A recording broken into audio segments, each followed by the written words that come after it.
Seja muito bem-vindo, muito bem-vinda a mais uma aula do curso A Bíblia Comentada com o pastor Rodrigo Silva. Meu nome é Luiz Gustavo Assis e estamos mais uma vez aqui para estudarmos juntos a Palavra de Deus e dessa vez o livro do profeta Zacarias, o penúltimo daquela lista de 12 profetas chamados menores. Nós estamos fazendo essa trajetória aí desde o livro de Oséias, já passamos por vários profetas e agora chegamos nesse penúltimo aqui. E para que o nosso estudo seja proveitoso, que tiremos o máximo possível dele, a gente sempre tem que começar com uma oração, pedindo a guia de Deus, o direcionamento do Santo Espírito para entendermos as palavras sagradas. Vamos fazer uma oração então. Obrigado, Senhor Deus, pela oportunidade que o Senhor nos dá de conhecermos mais a Ti através do Teu livro, aprendermos na história do Teu relacionamento com o povo de Israel, o que o Senhor espera de cada um de nós hoje também.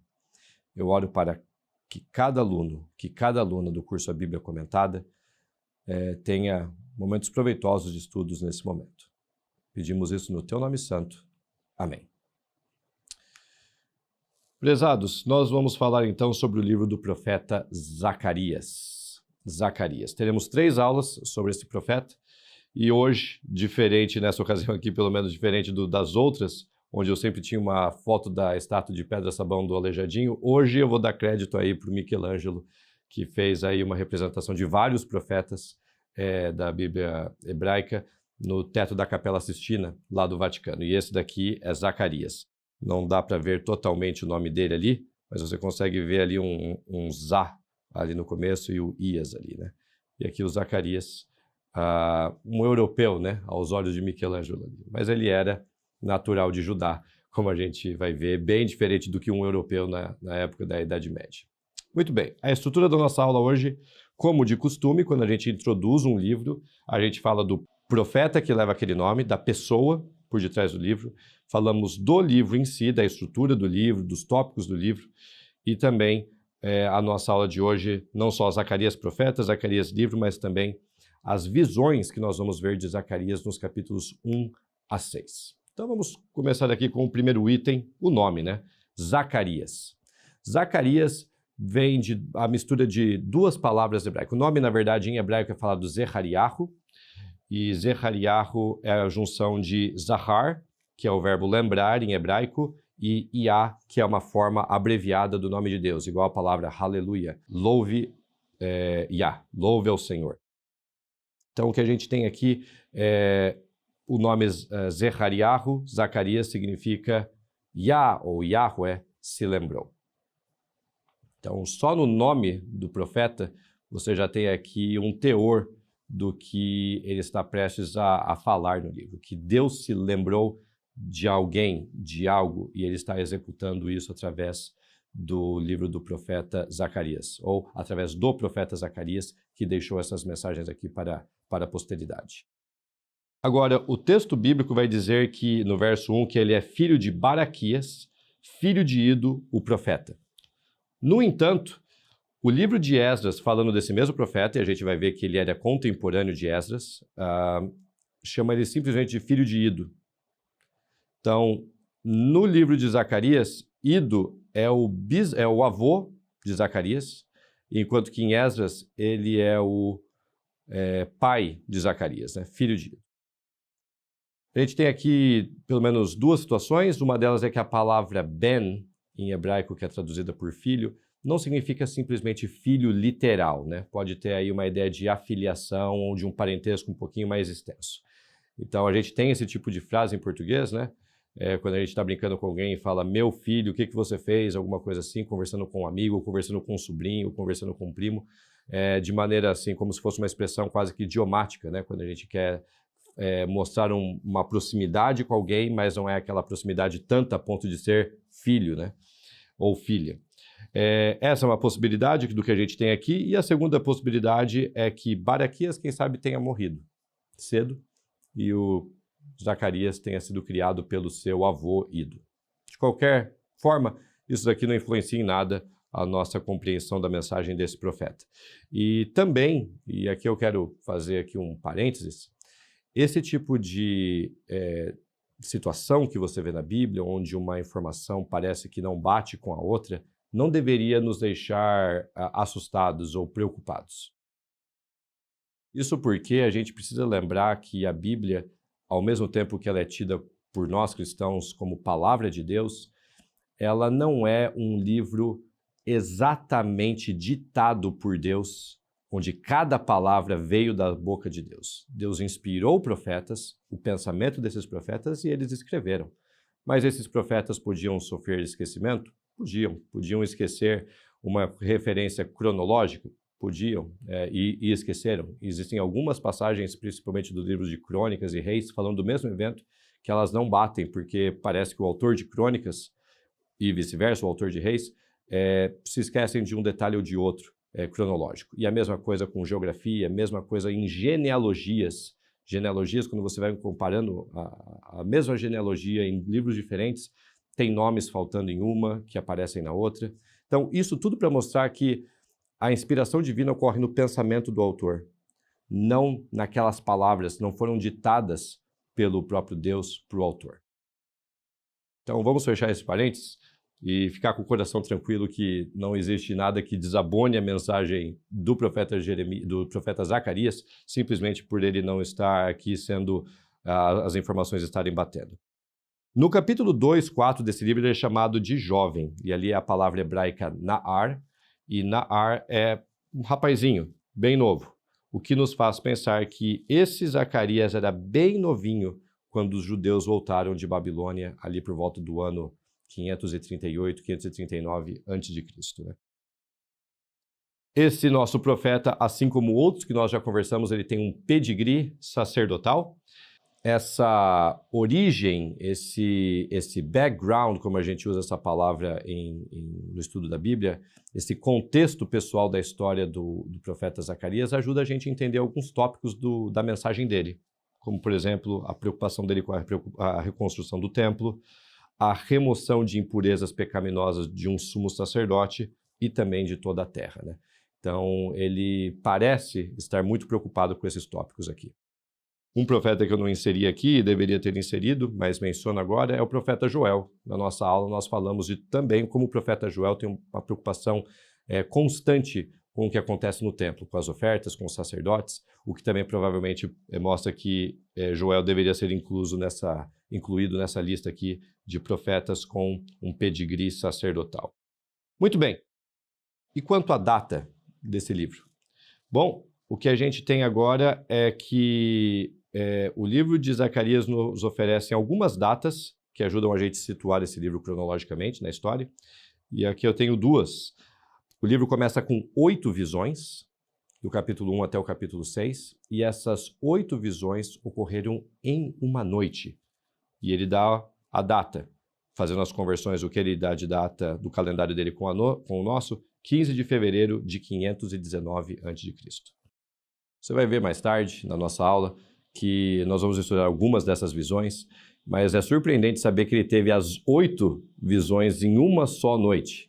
É aquele tipo de noite que você tem um sonho atrás do outro e um sonho mais assustador do outro, porque muitas dessas visões têm um teor bem assustador, e tudo isso em uma noite só. E aí, esses 6 capítulos do livro são frutos de uma noite de visões que ele recebeu de Deus. E agora, as 4 mensagens proféticas que nós temos do capítulo 7 até o 8, elas foram recebidas em um único dia também, no dia 7 de dezembro de 518. Então você tem aí um espaço de aproximadamente quase 2 anos, de fato, entre as duas partes. E a parte final do livro, do 9 ao 14, não tem nenhuma referência cronológica. Quem sabe tenha vindo para o profeta, ele produziu isso após um bom tempo, porque, inclusive, o capítulo 9 a 14 é distinto dos capítulos 1 a 8, no que diz respeito à linguagem, a metáforas. E muitos acadêmicos falam, a gente tem aqui um segundo Zacarias que foi incorporado no primeiro. Quem sabe isso seja possível? A gente não está negando essa possibilidade, mas o que eu quero dizer é o seguinte, você hoje, a forma como você escreve, a forma como você fala, Você não é a mesma pessoa de 10, 15 anos atrás. A gente muda o jeito de falar, principalmente aí, imagine só com o avanço de redes sociais, de smartphones e tudo mais, a forma como a gente escreve muda com o passar do tempo, né? E não é difícil de imaginar que Zacarias, novinho, quando recebe essas visões, como a gente falou ali, que ele é um Na'ar, ali, um jovem, na metade da vida, mais maduro, com outras ideias, com outros vocabulários, ele acaba escrevendo de maneira diferente. Muito bem. Eu tenho mencionado já algumas vezes nessa aula o nome Esdras, né? Por quê? Porque Esdras, Neemias, Ageu e Zacarias foram contemporâneos. Eles viveram na mesma época. Essa foi a liderança do povo de Judá após o retorno de Babilônia, como nós estudamos em Ageu. E eles agora, os 4, estão empenhados no processo de reconstrução do templo lá na cidade de Jerusalém, após aquele cativeiro da Babilônia, após o retorno deles da Mesopotâmia. E você tem uma passagem bem interessante no livro de Esdras, capítulo 5, que mostra o trabalho de Ageu, o trabalho de Zacarias. Como a gente já teve a nossa aula de Ageu, a gente foca nessa passagem aqui para falar de Zacarias. Diz assim, o profeta Ageu e o profeta Zacarias, filho de Ido, é o nosso profeta aqui, profetizaram aos judeus que estavam em Judá e em Jerusalém, em nome do Deus de Israel que estava sobre eles. Então Zorobabel, filho de Sealtiel, e Jesua, que é uma variação do nome Josué, o nome Jesué é Yeshua, e Josué é Yehoshua, é o mesmo nome, só que com grafias diferentes, igual Bet e Elizabeth. Esse Jesua, filho de Josadaque, começaram a reconstruir a casa de Deus em Jerusalém. Os referidos profetas de Deus estavam com eles e os ajudavam. E aqui tem um verbo hebraico, o verbo sa'ad. E sa'ad, em hebraico, aparece 13 vezes no Antigo Testamento. Tem o sentido de sustentar. É o verbo usado, inclusive, para aquele sustento que vem do pão, né? Quando você come um pão e ganha sustento, usa-se o verbo sa'ad. Então, o que esses profetas estão fazendo? Tanto Ageu e como Zacarias, eles estão ali proporcionando sustento, eles estão sendo como se fosse uma base, um alicerce firme sobre o qual o povo e a liderança, o povo de Judá e a liderança política, Zorobabel, e a liderança espiritual, o sacerdote Josué, pudessem continuar o seu trabalho, né? Muito bem. Aqui temos um mapa dessa província de Ehud, onde os nossos profetas Ageu e Zacarias estão trabalhando, que Jerusalém. Essa é a província, isso é o reino de Judá na época dos persas. Como nós falamos sobre o Império Persa na aula sobre o profeta Ageu, é o mesmo período, é a mesma administração política. E aqui nós temos um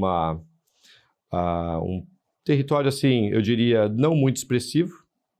Isso aqui em Israel, se você tem a oportunidade de visitar Israel, você vai ver como é fácil de fazer isso aqui em poucas horas. Todo esse território aqui em poucas horas de carro.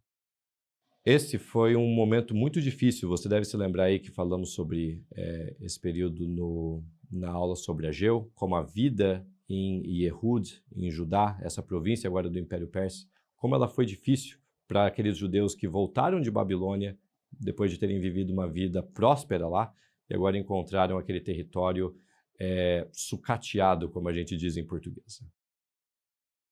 E por isso que Deus está enviando seus profetas ali, tanto Ageu como Zacarias, para dar essa sustentação para o povo num momento tão difícil. Momentos de mudança na vida de alguém sempre são difíceis de serem vividos, de serem passados, e é por isso que Deus está dando aqui a sua voz profética, 2 profetas, Ageu e Zacarias, para estimularem o povo, para não deixar eles desanimarem diante das adversidades. O que a gente pode falar sobre Zacarias, o livro? Já conhecemos um pouquinho do nosso profeta, do homem Zacarias. Agora, quanto ao livro, a gente tem uma estrutura de 6 partes, bem resumida, evidentemente. Esse é um livro extenso. Eu mencionei algo sobre isso na aula de Ageu. Ageu parece meio tímido, né? Só 2 capítulos. O Zacarias, 14 capítulos. Né? Então, desses 2 profetas, o mais quietinho é o Ageu, né? E o Zacarias é aquele que fala bastante. E aí você tem o começo do livro com um chamado ao arrependimento. Você tem as 8 visões que ele recebe durante a noite e algumas profecias. Você tem a coroação de Josué como sumo sacerdote. Uma conversa sobre uma profecia ou uma advertência sobre jejum, desobediência e a restauração de Sião. Você tem 2 séries de dois oráculos, melhor dizendo, que é um gênero literário ali que Zacarias está utilizando, sobre o rei pastor que guiaria a comunidade, e nós já falamos sobre esse rei pastor e vamos falar sobre ele de novo quando discutimos Miqueias, e também um oráculo sobre uma batalha envolvendo Jerusalém, o local da habitação de Deus, que aí é a parte final do livro. Então, na aula de hoje, a gente vai focar nessa primeira parte aqui, o chamado ao arrependimento e as 8 visões noturnas, não tanto as profecias. A gente vai focar nas visões de Zacarias, do capítulo 1 até o capítulo 6. Antes de discutirmos essas profecias ou essas visões, vamos falar aqui do tipo de profecia que Zacarias está introduzindo, porque a gente tem aqui um profeta distinto em alguns aspectos daqueles que vieram antes do exílio da Babilônia. Então vamos usar assim o exílio da Babilônia, a destruição de Jerusalém e a deportação dos judeus para a Babilônia como um marco cronológico, o que vem antes e o que vem depois. E a data desse evento é 586 a.C., né, que eu mencionei algumas vezes já, bem documentada na história.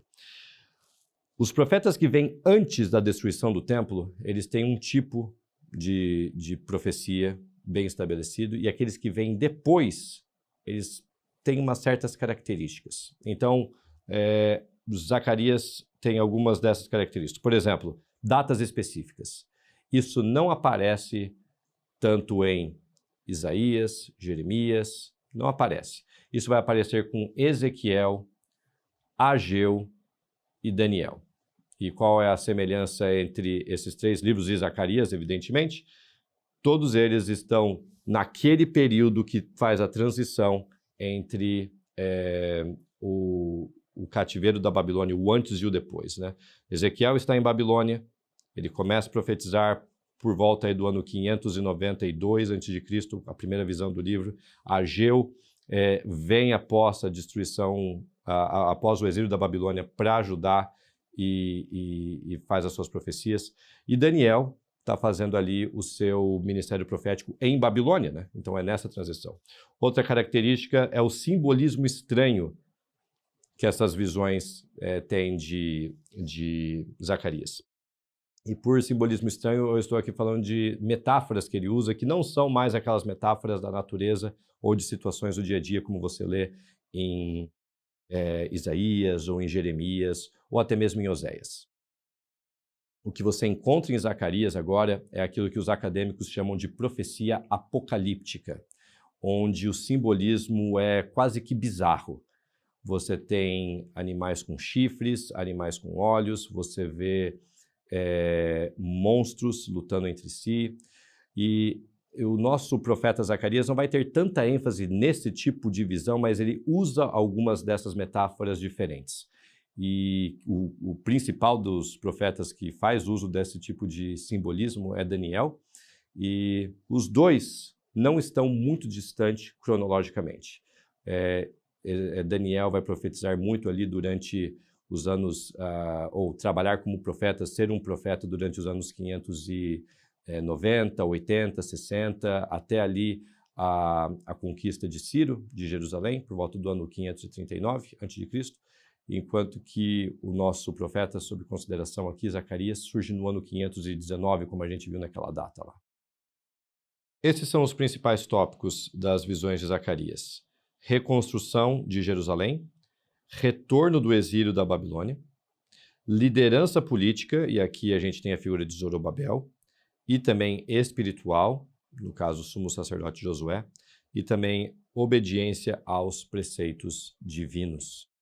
Então, esses tópicos englobam aí praticamente todas as visões, as 8 visões desse livro. Vamos falar então da primeira visão, capítulo 1, a partir do verso 7 até o 16. Nós lemos assim: No 24º dia do mês 11º, que é o mês de Sebate, no 2º ano de Dário, veio a palavra do Senhor ao profeta Zacarias, filho de Baraquias, filho de Ido. Tive de noite uma visão, e eis um homem montado num cavalo vermelho, estava parado entre as murteiras que havia num vale profundo. Atrás dele se achava cavalos vermelhos, baios e brancos. Então perguntei: Meu senhor, quem são estes? Respondeu-me o anjo que falava comigo: Eu te mostrarei quem são eles. Uma outra característica, um parênteses aqui, dessas profecias de Zacarias ou dessas visões é que sempre tem um anjo intérprete, que é algo que você vê também no livro de Daniel, né? Não é tão comum nos outros livros que vêm antes do cativeiro da Babilônia. Então, no verso 10, então respondeu o homem que estava entre as murteiras e disse: São os que o Senhor tem enviado para percorrerem a terra. Eles responderam ao anjo do Senhor que estava entre as murteiras e disseram: Nós já percorremos a terra e eis que toda a terra está agora repousada e tranquila. Então o anjo do Senhor respondeu: Ó Senhor dos exércitos, até quando não terás compaixão de Jerusalém e das cidades de Judá, contra as quais estás indignado já faz 70 anos? Respondeu o Senhor com palavras boas, palavras consoladoras ao anjo que falava comigo. E este me disse: Clama, assim diz o Senhor dos exércitos, com grande empenho estou zelando por Jerusalém e por Sião. E com grande indignação estou irado contra as nações que vivem confiantes, porque eu estava um pouco indignado e elas agravaram o mal. Portanto, assim diz o Senhor: voltei-me para Jerusalém com misericórdia. A minha casa nela será edificada, diz o Senhor dos exércitos, e o cordel será estendido sobre Jerusalém. Clama outra vez, dizendo: assim diz o Senhor dos exércitos, as minhas cidades ainda transbordarão de bens, o Senhor ainda consolará a Sião e ainda escolherá a Jerusalém. O que temos aqui nessas passagens? Bom, você tem ali uma visão que envolve um homem montado num cavalo e atrás dele vários outros cavaleiros.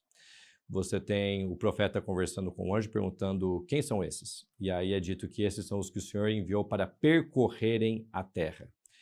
Essa palavra aqui, essa frase de percorrerem a terra, no texto hebraico tem uma forma verbal ali, é o verbo andar, mas ele está numa forma de repetição da ação, que a gente chama de hitpael.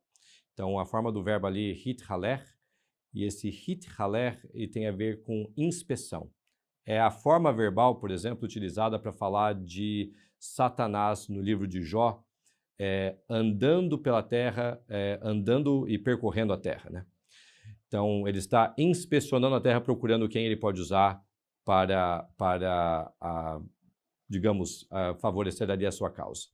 Nesse texto aqui, você tem os cavalos, os cavaleiros e os cavalos aqui inspecionando a terra, vendo se a terra está pronta para uma obra. E aí eles verificam que a terra está calma, está tranquila. Isso aqui corresponde exatamente com esse período do Império Persa que estava tudo pacato agora. Já não existia mais oposição de nenhuma outra força ali do mundo antigo para o Império Persa. E por anos foi assim, por décadas foi assim. Esse é o momento propício para que o Templo de Jerusalém seja reconstruído. E aí o anjo faz uma pergunta a Deus, né? Até quando, né, o Senhor vai ficar, não vai ter compaixão de Jerusalém, que já faz 70 anos. E aí você tem essa referência a 70 anos no verso 10, que é a mesma referência cronológica do período que os judeus ficariam em Babilônia, que o nosso profeta Jeremias, lá no 29:10, menciona. Ele fala que os judeus ficariam em Babilônia por 70 anos. Então, os judeus estavam em Babilônia por 70 anos. Deus continuaria indignado com esses judeus, continuaria indignado com a terra. E aí nós lemos essa parte que Deus voltaria para Jerusalém, né? Voltei-me para Jerusalém com misericórdia. e nela será reconstruído o meu templo. Então, o tópico da primeira visão tem a ver com a reconstrução do templo. Existe uma inspeção para verificar se a cidade vai ser, pode ser reconstruída, se o templo pode ser reconstruído. E tem essa frase aqui, e o cordel será estendido sobre Jerusalém. Que cordel é esse, né? Isso daqui é parte da ideologia real no Antigo Oriente para reconstruir um templo, ou para construir um templo. Então eu vou usar aqui um exemplo para vocês. Aqui você tem um documento comemorativo que a gente chama de estela de um rei sumeriano chamado Ur-Nammu. Ur-Nammu foi o fundador de uma dinastia da cidade de Ur, dos caldeus, lá no sul da Mesopotâmia, possivelmente a cidade de Abraão. Existe uma outra possibilidade na Turquia, mas tradicionalmente é entendido como sendo a cidade de Abraão. E essa estela aqui está hoje no Museu da Universidade da Pensilvânia, nos Estados Unidos, e foi encontrada totalmente fragmentada, por isso que você só encontra pedaços, e ela foi reconstruída duas ocasiões, né? Foi remontada uma vez lá pelos anos 1920 e depois no final dos anos 80. E de maneira que, bem breve para explicar sobre essa visão aqui, sobre essa estela, você tem aqui algumas cenas que estão faltando, mas aqui no topo você tem a figura do rei em pé. Ele estava aqui diante da figura do Deus, a quem ele adora, e o povo de Ur, a cidade de Ur, tinha um dos principais santuários ou centros religiosos para o deus Lua. Por isso que você tem a crescente fértil aqui. O deus Nana, em sumeriano, ou Sin, em acadiano. Mas eu quero chamar a atenção para essa cena aqui, onde você vê o rei diante do deus Lua, Nana ou Sin, né? Aqui está o rei. Ele tem esses chapéus com chifres, que são os chifres da divindade na arte mesopotâmica. Aqui o rei Ur-Nammu. E o que o rei está segurando nas suas mãos ali? Ele tem uma corda. Ele está entregando isso para... O Deus está entregando isso para o rei, para que ele então possa reconstruir, fazer ali um templo para ele, usando um cordel para medir. E é exatamente isso que a gente encontra lá, por exemplo, no capítulo 2 de Zacarias. Não é uma visão que nós lemos, mas no capítulo 2 você tem ali um homem também que tem um cordel na mão, e ele está dizendo ali que ele quer medir Jerusalém para ver qual é a sua largura e qual é o seu comprimento. É exatamente esse tipo de ideia que nós temos no texto bíblico, né? Você precisa de uma corda para medir o complexo sagrado. E aí depois que você pega as medidas, você apresenta para a divindade para saber se é aceitável, e aí você recebe ali a aprovação. Então, o texto bíblico não foi escrito num vácuo ideológico, cultural. Ele participa dessas metáforas que a gente está conversando aqui. Vamos para a quarta visão agora. A quarta visão. A quarta visão, aqui no capítulo 3, envolve o sumo sacerdote Josué. Okay? Essa é uma visão muito, muito forte. O anjo, o Zacarias vai dizer aqui, Deus me mostrou, no capítulo 3, verso 1, Deus me mostrou o sumo sacerdote Josué, o qual estava diante do Senhor, e Satanás estava à mão direita dele para lhe opor.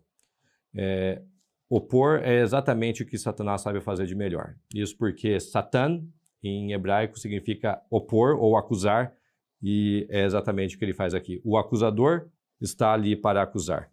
O opositor está ali para opor. Mas o Senhor disse a Satanás, o Senhor te repreenda, ó Satanás. Sim, o Senhor que escolheu a Jerusalém te repreende. Não é este um tição tirado do fogo? Ora, Josué, trajado de vestes sujas, estava diante do anjo. Tomou este a palavra e disse aos que estavam diante dele, tirai-lhe as vestes sujas. A Josué disse, eis que eu tenho feito que passe de ti a tua iniquidade e te vestirei de finos trajes. E disse, ponham-lhe um turbante limpo sobre a cabeça. Puseram-lhe, pois, sobre a cabeça um turbante limpo e vestiram com trajes próprios. E o anjo do Senhor estava ali. E aí o texto continua com uma advertência para o sumo sacerdote Josué e uma garantia também. Mas o que nós temos aqui, então? Nós temos o sacerdote, ou o sumo sacerdote, o principal dos sacerdotes, com vestes sujas, sendo retiradas, sendo trocadas e recebendo vestes limpas. Ele está agora sendo reinaugurado, digamos assim, como sumo sacerdote, e ele recebe um turbante, que é uma referência meio estranha que a gente tem nesse texto, mas muito provavelmente é o que a gente tem aqui representado nessa cena. Esse daqui é o rei assírio Assurbanipal, que em cenas onde ele está iniciando o trabalho de construção de um complexo sagrado, ele aparece trajado com um turbante. É como se fosse uma roupa propícia para uma cerimônia religiosa de construção de um templo. Então é isso que o sumo sacerdote Josué está fazendo. Então, nessa visão. Então, nós já vimos que o templo vai ser reconstruído, existe uma preparação para isso. Nós estamos vendo aqui o sumo sacerdote sendo preparado para essa ocasião. E agora nós temos a outra liderança, agora política, que é Zorobabel, no capítulo 4. A visão é dos versos 1 a 13. Mas nós vamos ler aqui principalmente o verso 6 a 7. Eu coloquei ele aqui na tela. Antes de lermos a passagem, permita-me apenas dizer algo sobre Zorobabel aqui, que eu já mencionei em outras ocasiões, mas vou mencionar isso aqui que tem a ver com Zacarias. Zorobabel significa aquele que foi semeado em Babel ou em Babilônia, ou seja, ele nasceu lá, e ele é da linhagem de Davi. Então, existe ainda uma continuidade entre aquela promessa que Deus faz para Davi lá em 2 Samuel 7, de que haveria sempre um rei no trono de Davi, que seria uma aliança eterna. Ainda existe uma fagulha de esperança com a figura de Zorobabel. E é ele o foco, por exemplo, de uma das profecias de Ageu que a gente tem lá no finalzinho do livro. No entanto, por causa do Império Persa, eles não podem ter um rei. E é por isso que ele é simplesmente um governador da província de Yehud. E os persas tinham esses governadores, eram chamados de Perra, palavra aramaica que significa governador, eram colocados nessas províncias e o Zorobabel é um deles. Muito bem, qual é a mensagem que Deus está enviando através de Zacarias para a liderança política agora de Judá? Ele prosseguiu e me disse: esta é a palavra do Senhor a Zorobabel, não por força nem por poder, mas pelo meu espírito, diz o Senhor dos Exércitos. Quem é você, ó grande monte? Diante de Zorobabel você será uma planície, porque ele colocará a pedra de remate do templo, e em meio às aclamações haja graça e graça para ela. Não por força, nem por poder, mas pelo meu espírito é que Zorobabel conseguiria levar o povo para essa obra de reconstruir o templo. E aí faz essa pergunta: quem é você, ó grande monte, diante de Zorobabel? Parecia um desafio grande, mas o Espírito de Deus, como é dito nessa passagem ali, estaria fortificando Zorobabel, dando energia para ele para conseguir completar esse propósito. E eles conseguiram. O templo foi reconstruído. Mas, além daquilo que é feito dentro do templo ou do serviço religioso de um local sagrado, os profetas, inclusive Zacarias, se preocupavam muito como o povo vivia a sua vida. E é sobre isso que nós vamos falar na nossa próxima aula. O que Deus esperava dessa comunidade de judeus que agora tinha um templo novamente em Jerusalém. E nós vamos falar sobre isso no nosso próximo encontro sobre Zacarias. Você é meu convidado, minha convidada, e eu espero você lá.